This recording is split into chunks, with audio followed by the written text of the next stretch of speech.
سورہ بقرہ آیت نمبر 248 قال لهم نبیہم ان آیت ملکہ ان یاتیکم التابوت فیہ سکینۃ من ربکم وبقیۃ مما ترک آل موسیٰ و آل ہارون۔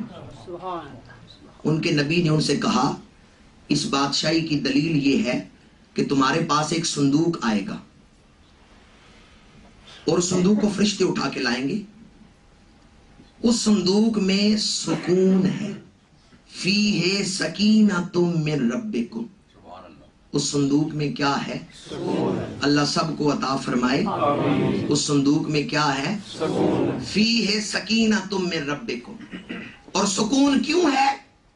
وَبَقِیَّةٌ مِّمَّا تَرَکَ آلُ مُوسیٰ وَآلُ ہارون، واو تفسیریہ ہے، واو تفسیریہ کہ سکون اس لیے ہے کہ اس صندوق میں حضرت موسیٰ اور حضرت ہارون علیہ السلام کے تبرکات ہیں، حضرت موسیٰ کا لباس، حضرت موسیٰ کے نالین، حضرت موسیٰ کا عصا، حضرت ہارون کے پاپوش اس صندوق میں ہیں۔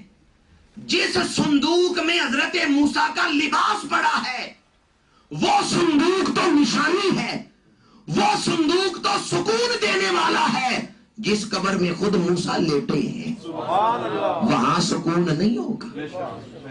جہاں حضرت موسیٰ کا لباس ہے وہاں سکون ہے، جہاں خود موسیٰ لیٹے ہیں وہاں بھی۔